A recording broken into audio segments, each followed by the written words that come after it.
Hello दोस्तों, मेरा नाम है प्रणव ओझा और आज इस वीडियो में मैं बताने वाला हूं एमसीक्यू फॉर म्यूचुअल फंड। अगर आप लोगों ने ये वीडियो पूरा देख लिया तो एंड के अंदर मेरे लाइव लेक्चर्स जो थे उसका भी रिकॉर्डिंग में बताऊंगा।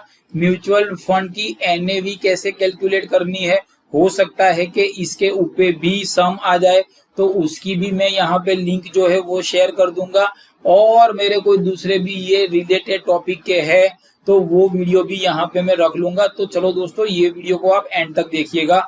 और मैं भूल जाऊं उसके पहले all the best for your exams. तो डैश इज ये व्हीकल का स्पेलिंग रॉन्ग है, फॉर कलेक्टिव इन्वेस्टमेंट। तो mutual fund, insurance, investment fund, none of this. देखो दोस्तों, नन ऑफ दिस ऑप्शन तो आएगा नहीं। अब मैं यहाँ पे, अगर आप पहली बार आ रहे हो तो मैं आपको सिखाता हूँ कि रॉन्ग ऑप्शन को निकालने के बाद आप अगर राइट ऑप्शन पे जाते हो तो टाइम भी कम लगता है, कॉन्फिडेंस भी होता है और मार्क्स जो है वो भी जल्दी आ जाते हैं। तो dash is a vehicle for collective investment. अब यार इंश्योरेंस इन्वेस्टमेंट नहीं होता तो दो तो निकल गए। अब ये फंड और म्यूचुअल फंड, अब जब सब चैप्टर का नाम है म्यूचुअल फंड तो यार वही आएगा। तो भाई हमारा एक ये चीज यहाँ पे क्लियर हो गया। अब उसके बाद हम लोग जाते हैं, dash is an organisation with setup mutual fund. अब यहाँ पे कस्टोडियन ध्यान रखता है, ये वर्क करता है, तो ये ध्यान रखने वाला ऑप्शन रॉन्ग है, ये वाला ऑप्शन रॉन्ग है। ट्रस्ट जो है वो स्पॉन्सरर बनाता है, लेकिन स्पॉन्सरर जैसे आईपीएल स्पॉन्सर करता है। इस बार भी IPL Tata Tiago, Paytm, Byju's, Unacademy ये सब कर रहे हैं। तो ये सारे स्पॉन्सरर है, तो वो म्यूचुअल फंड चलाते हैं। तो पहला ये चीज क्लियर हो गई। अब उसके बाद who becomes the sponsorer, 99% trust होता है वो स्पॉन्सरर बनता है। क्या ये ऑप्शन है? अब देख लेते हैं। भाई बैंक नहीं है, फाइनेंशियल इंस्टीट्यूशन नहीं है, पब्लिक प्राइवेट लिमिटेड कंपनी ऐसा भी नहीं होता है। तो जब ये तीन ऑप्शन एलिमिनेट कर दिए तो ये नहीं है। दोस्तों आपने यहां तक देखा है तो this is the only way, this is the only way कि आप एमसीक्यू में ज्यादा मार्क्स स्कोर कर सकते हो और आपको मजा भी आएगा, कॉन्फिडेंस भी बढ़ेगा और मार्क्स भी आपके बढ़ जाएंगे। ट्रस्ट इज एस्टैब्लिश बाय, अब यार वापिस देखो, यहाँ पे मैंने बोल ही दिया था, ठीक है, फिर से यहाँ पे एक बार बोल देता हूं। ट्रस्ट जो होता है that is establish by company ना, तो फिर नन ऑफ दिस आएगा नहीं। कस्टोडियन ध्यान रखता है तो बचा कौन सा, तो भाई स्पॉन्सर। सी इस तरह से आप जाते हो तो अगर मान लो कि आपको आधा अधूरा भी आता है तो भी आपके मार्क्स जो है वो बढ़ जाएंगे, और आपके मार्क्स बढ़ जाएंगे तो एक बार भैया थैंक यू बोल देना, बहुत हो गया, ठीक है। विच of the following keep security safe, security safe, ये तो भाई म्यूचुअल फंड को चालू करता है, ये इसको चालू करता है, ये वर्किंग रखता है। अब इतना सारा आ गया तो अल्टीमेटली आपको भी इसका आंसर जो है पता ही है कि आंसर यहाँ पे इसका कस्टोडियन आएगा, ठीक है। अब यहाँ पे आगे बढ़ते हैं, in which scheme mutual fund continuously offers and sells. तो भाई यहाँ पे क्लोज एंडेड स्कीम, तो मैंने ट्रेन का एग्जांपल दिया था कि यहाँ पे चढ़ गए 3-5 साल तक आप उतर सकते नहीं हो, तो क्लोज एंडेड में कंटिन्यूअस नहीं आता। अगर ये नहीं आता तो नन ऑफ दिस भी नहीं आता। बचा कौन सा, ओपन एंडेड और ये interval scheme. Interval scheme open और क्लोज के बीच वाली स्कीम होती है, तो यार ये भी नहीं आएगा, ठीक है।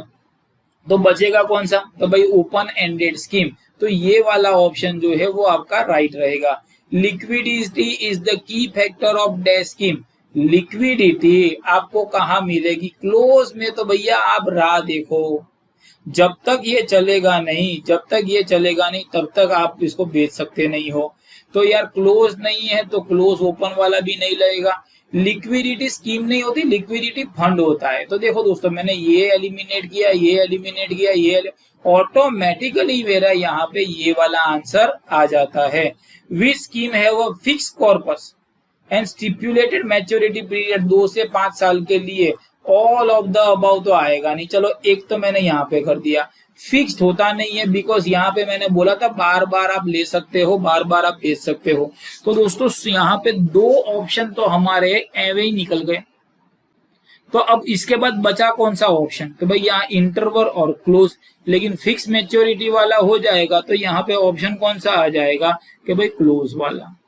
उसके बाद दोस्तों आगे बढ़ते हैं, सॉरी बेटा, dash scheme combines the feature of open, अब यार कंबाइंस द फीचर तो भाई ओपन क्लोज नहीं, मैंने यहाँ पे आगे इंटरवल स्कीम में बोला था, लेकिन फिर भी एलिमिनेट करते हैं, ज्वाइंट वाला होता नहीं है, कंबाइन वाला होता नहीं है, तो अल्टीमेटली आंसर कौन सा आ जाएगा, इंटरवल स्कीम। अब उसके बाद यहाँ पे आगे जाते हैं, in which of the following fund the risk and return are lower, तो पहला होता है इनकम, ग्रोथ में लोअर बोवर नहीं होता है, ठीक है। फिर बैलेंस मतलब इक्विटी डेब्ट दोनों का मिला के हो जाता है, और लास्ट यहाँ पे लिखा है money market mutual fund risk and return both are lower, तो यहाँ पे risk and return income fund में लोअर होता है, और ये मैंने बोला था कि जिनको पेंशन चाहिए वो लोग ऐसे फंड में क्या कर सकते हैं, रिटर्न कर सकते हैं। Next, the main objective of dash fund is capital appreciation over the medium to long term fund.